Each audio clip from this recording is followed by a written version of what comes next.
Okay, welcome back to the degree second year third semester English class students. So as you all know, we've already started the curriculum. I introduced you the syllabus and we have done a poem also. Now we are going to start the prose. We'll start with a lesson by Rabindranath Tagore titled A Wrong Man in Workers' Paradise. A Wrong Man in Workers' Paradise. So you see how the title is. The title is a little bit funny. A wrong man in workers' paradise. You know what is paradise? It's a kind of heaven. We call heaven as paradise in the conventional way. A wrong man in workers' paradise. So we understand that it is a paradise belonging to workers, people who happen to work very hard. And here is a man who has wrongly entered the paradise. A man who has wrongly entered the paradise. That is a man who is a misfit to be in that workers' paradise. So let us see what actually the twist is and why the title is put like this by Rabindranath Tagore. So you all know very well Rabindranath Tagore is quite a famous freedom fighter, writer, artist, painter, musician, and he even got the Nobel Prize. So we'll discuss the details about the writer also. But before coming to that, we'll do the pre-reading activity. That is the one which will take you to the lesson. What are your hobbies? So generally, everyone will have some or the other kind of hobby. Maybe playing music, listening to music, watching television, playing cricket or something like that. Playing just different kinds of games. So what are your hobbies? That is what is being asked here. Do you like any fine arts such as painting, music, dance or sculpture? So every person will have some or the other kind of inclination towards some other activity other than the routine one. Maybe like painting, music, dance or sculpture. Did you learn any art form when you were in school? If yes, how good were you at it? So when you were in school, did you learn any art form? And are you good at that? Did you take art seriously or did you look at it only as a hobby? Did you enjoy learning it? If yes, did you ever consider pursuing art as a career? If no, why not? So you have some set of questions here. Did you take art seriously or did you look at it only as a hobby? So when you have taken up art as a hobby, did you look at it only as a hobby or have you taken that seriously? Did you enjoy learning it? If yes, so if really have you enjoyed learning that? Did you ever consider pursuing art as a career? If no, why not? So if you have really enjoyed art, did you pursue that art as your career? That is, did you full-fledgedly decide to make art as your career? If no, why not? So if at all you have not pursued that as career, why? Why not? If you have pursued it, then you thoroughly might have enjoyed it. If you have not pursued it, why not? Why didn't you? Maybe if it is beneficial, you will take it. If it's not beneficial, maybe that is why you have not taken it. Or what might be the reasons for that? Can our hobby become our career? If no, what compels us to keep our hobby separate from our career? Can our hobby become our career? So you are all matured enough to understand this question. Can our hobby become our career? So we will have some inclination towards certain hobbies, maybe painting, music, or whatever it might be. But can we make that as our career? If no, what compels us to keep our hobby separate from our career? So our heart and mind lies in one kind of activity. But can we make that as career? No, sometimes. So career becomes entirely different, hobby becomes entirely different. We cannot make our hobby as our career sometimes because in the career we definitely aspire for benefits. Though our mind is in that or not, we will aspire for the benefits, prospects. Our mind and heart will be in the hobby, but it may not be really beneficial sometimes. What value do you think art or artists have in our society? So do you think the arts and the artists have good value in our society? Are the artists having good value in our society? So these are some of the questions which will take you directly to the lesson. Okay, what is the art? What is your hobby and all these?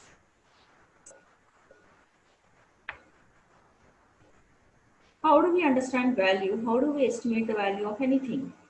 Now, how do we estimate the value of anything? That is, how do we say that this particular thing has got this kind of value? Is usefulness the only criteria? Is usefulness the only criteria to judge value? Do all things that are useful give us happiness? And is everything that gives us happiness also useful? Very good question this is. What is value actually? And how do we estimate the value of anything based on the demand that it has got or what? Is usefulness the only criteria to judge value? Is the usefulness of something the only criteria to judge the value? Do all things that are useful give us happiness? Now, we have several useful things in life. Do all these things give us happiness? And is everything that gives us happiness also useful? Now, we get a lot of happiness from different sources. Are they really useful? That is, to tell you straightly in two questions. Are all the useful things providing happiness to us? Are all those things which are providing happiness useful for us in life? So the usefulness of a particular thing and the happiness that it provides may not be one and same, may be different. What purpose do the arts serve? Why do artists pursue art? Does art serve any purpose or not? And why do artists pursue art? Why is it that artists go on pursuing art? The history of art is as old as human history. Why do you think even the people who lived in caves painted on the cave walls? The history of art is as old as human history. Just as human history is very old, the history of art is also very old. Why do you think even the people who lived in caves painted on the cave walls? Those who lived in caves, they have painted in the cave walls. So, how is it that the art is being given such kind of importance? About the author. So let us know about the author Rabindranath Tagore. Rabindranath Tagore was the first Asian to receive the Nobel Prize. So we know that Rabindranath Tagore has got the credit of being the very first Asian to receive the Nobel Prize. He was awarded the Literature Prize in 1913 for his seminal work Gitanjali. So we all know very well that he got the Nobel Prize for his work Gitanjali in the year 1913. Besides being a multifaceted artist, he was a poet, novelist, playwright, painter, and music composer. So he could be befittingly called as a multifaceted personality. Multifaceted personality. Because he was a poet, novelist, playwright, painter, as well as music composer. Tagore was a philosopher and a visionary educationist. He was a philosopher as well as a visionary educationist. Philosopher. He used to tell about the philosophy and relate it to life very well. And at the same time, he was a visionary educationist, not just an educationist, but a visionary educationist. That is, he used to envision, he used to tell in advance what should be the kind of education that would be really very useful in future. Why do you think even the people who lived in caves painted on the... So we also see that he was a founder of the experimental school Shantiniketan and was given the honorific Gurudev by Mahatma Gandhi. So we see that he has started a very different kind of school called as Shantiniketan, wherein students learned in the lap of nature. Students learned various things in the lap of nature. While Tagore was a voice of India's spiritual heritage, for the Western world, for India, he was a great living institution. So we see that Tagore was one of the voices of India's spiritual heritage. So Tagore was considered to be the representative of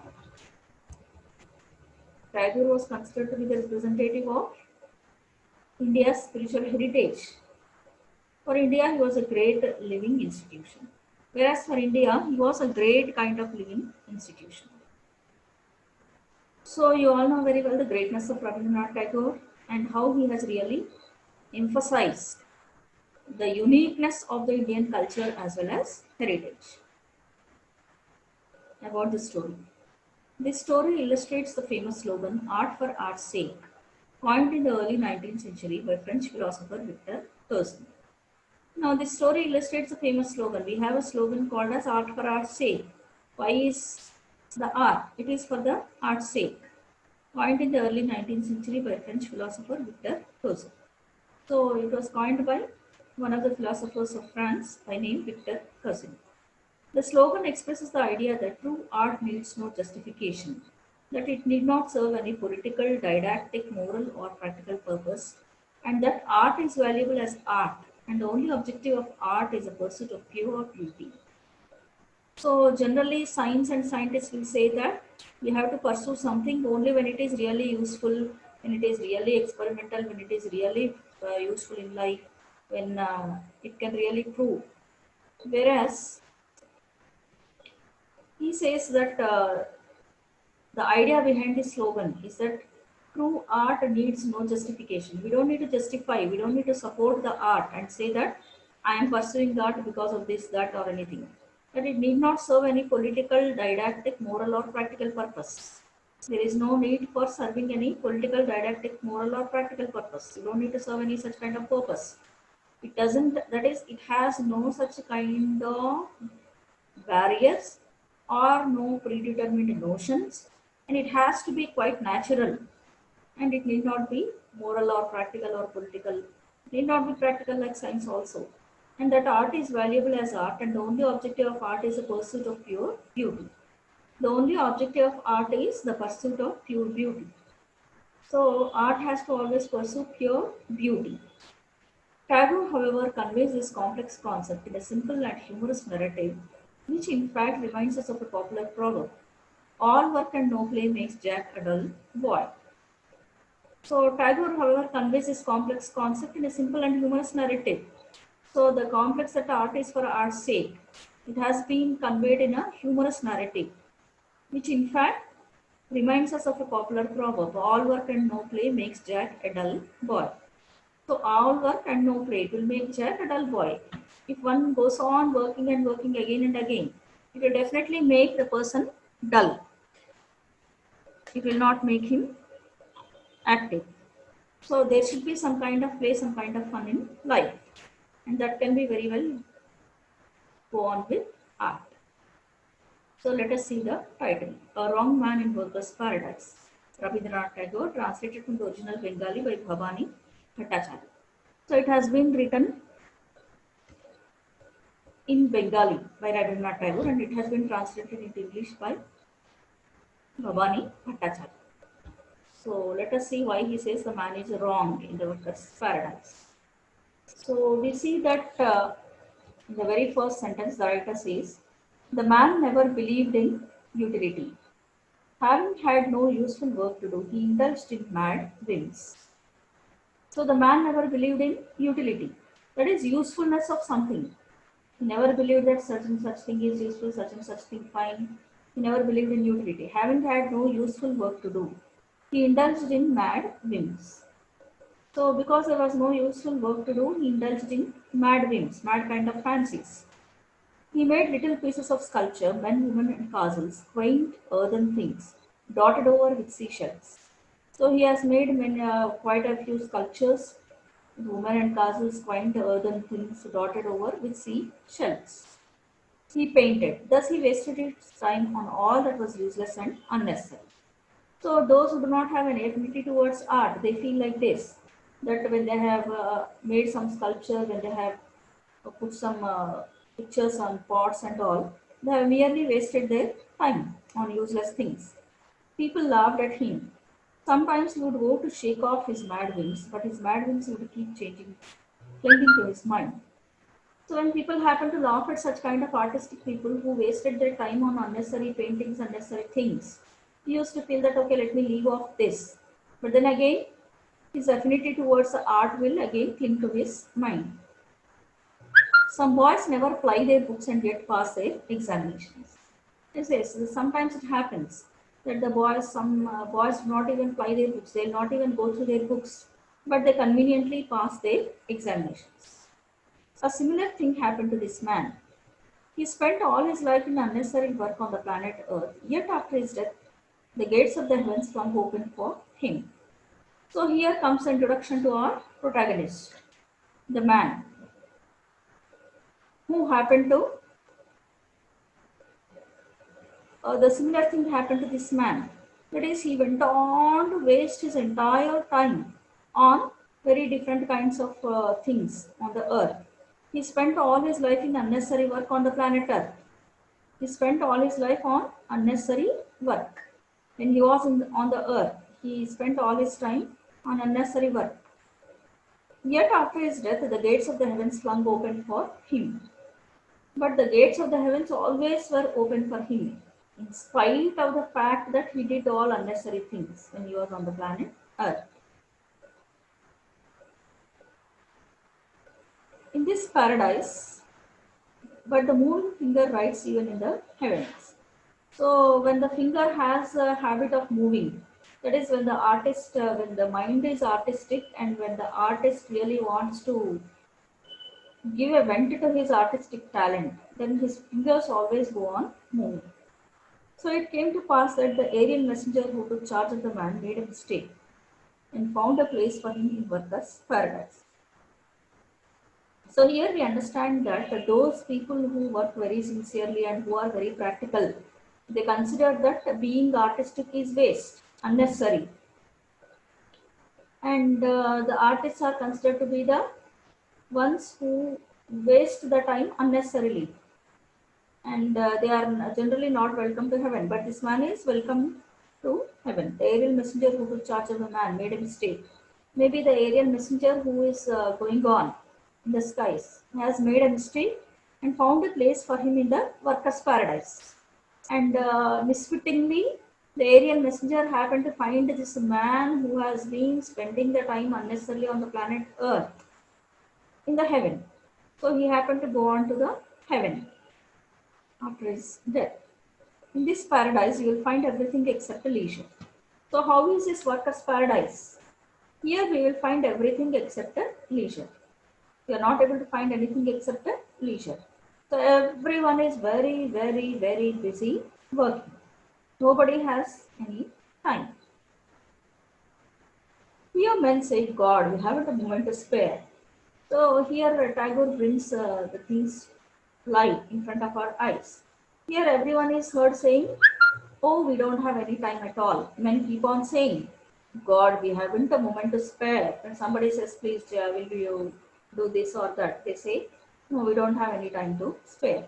Women whisper, let's hurry on, dear, time is flying. And as you know very well, women are very much involved in domestic and other kinds of things. So the women keep saying, let's hurry on, dear, time is flying. He says, time is flying, let us hurry on. Let us hurry. And the men say, there is no time to spend. All exclaim, time is precious. And the only thing that is very, very, very precious for them in the workers' paradise is time. Because they are very hardworking. Whereas the man who has come into the paradise, the artist, he feels that something which is very precious in life is art. We always have our hands full. We are making use of every single minute. So they say that always their hands are full. They are making use of every single minute. They are properly utilizing every single minute. They sigh complainingly, and yet those very words make them feel happy and exulted. So they go on sighing complainingly. So whenever they say that we are using all these, we are using every minute very properly, very usefully and all, it appears as if they are sighing for a minute. But then again, that is what they really want. Yet those words make them feel happy and exulted. They make them feel very, very happy as well as exulted. But this newcomer who had passed all his life on the planet Earth without any employment did not fit in with the scheme of things in workers' paradise. But this newcomer, the person who has come new into the paradise, who has been spending all his time on the earth doing unnecessary things, it appeared very, very unusual for him here, without any employment, did not fit in with the scheme of things in workers' paradise. So this man happened to pass his entire life on the earth without any kind of employment. And he did not fit in with the scheme of things in workers' paradise. In Workers' Paradise, he was feeling very suffocating because everybody is very, very, very busy with their kind of employments. He lounged the streets absent-mindedly and jostled with hurrying men. So he went on to go on hurriedly from here to there, and he launched in the streets absent-mindedly and jostled with hurrying men. He was jostling with the hurrying men. The men were hurrying. They were going here and there. They were going here and there, jostling. That is, they were touching each other's shoulders, pushing each other, because they are always in a hurry. He lay down in green meadows and was taken to task by busy farmers. He was always in the way of others. Without having to do anything, he laid down in green grass. He lay down in green meadows and was taken to task by busy farmers. The farmers were very, very busy. They were going on here and there hurriedly. And he was always on the way for them because he had nothing to do and they had everything to do. He was totally leisurely and they were totally busy. Both are exactly in contrast. A hustling active girl went every day to a silent torrent, a silent for in the workers' paradise. Even a torrent did not waste its energy by singing. So this man happened to see a silent girl always going towards the torrent. And the torrent was also silent because even that will not waste its energy by singing to fill her pitcher with water. To fill her pitcher with water. And he was always trying to do that.